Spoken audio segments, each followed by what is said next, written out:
Alright, here is my Mystic Swordsman GOAT deck profile, and it revolves around this Mystic Swordsman, of course, monster who is really good at getting rid of face down defense monsters, and this deck can actually be pretty annoying, especially against decks that try to stall you out, because you can just get rid of every deck and they don't get flip effects.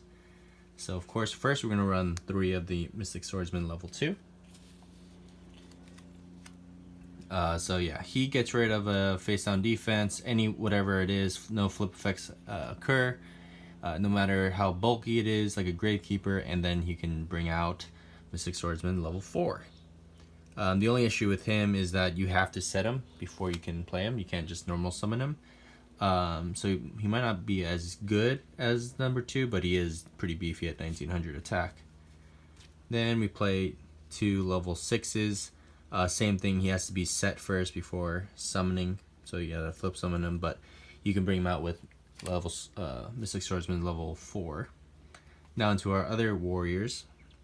Got our DD Assailant to banish any problem issues, and she's pretty good at 1700. DD Warrior Lady, more banishing. Blade Knight, utility card, good at getting rid of face down or affect monsters if he's the only card you control or monster you control, which is pretty nice too. Donzaluk, good at offensive, getting rid of your opponent's hand or your opponent's one card in their hand. 2 Marauding Captains.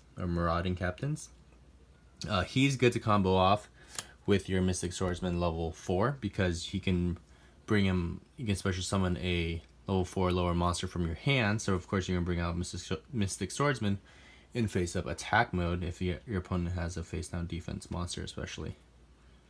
Exiled Force, get rid of problem monsters.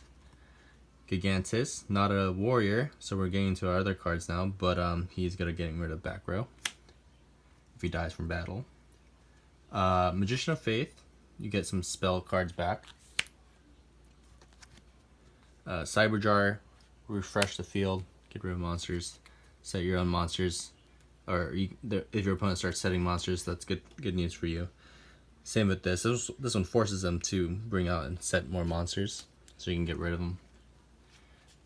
Breaker, so we need an answer to back row, so he's going to be one of them. And then Sangan, you search a lot of cards in your deck. Best spell card in the deck is Book of Moon, because you can just book anything face down, and then your Mystic Swordsmen can get rid of them. Spell and trap removal, because again we don't have any answers to that.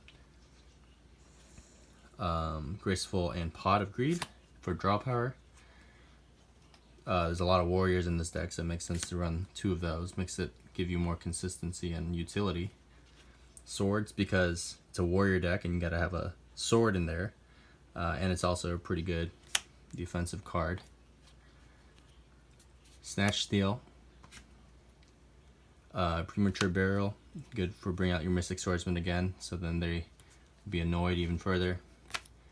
Lightning Vortex, get rid of just monsters again. Compulse, Call the Haunted, more Mystic Swordsmans again. We don't have any issues or trouble or answers for back row, so we need more back row removal. Ring of Destruction, Sekretsu, and Mirror Force. Those are pretty generic, but the meat of it is going to be those guys right there. In addition, with that little combo set, you have a lot of issues, or your opponent has a lot of things they have to worry about because they can't rely on their face down defense flip effect monsters anymore. So this deck is a pretty good beatdown deck, and it can pretty much keep bouncing back. It never really slows down essentially because you have that kind of power. So yeah, hope you guys like this.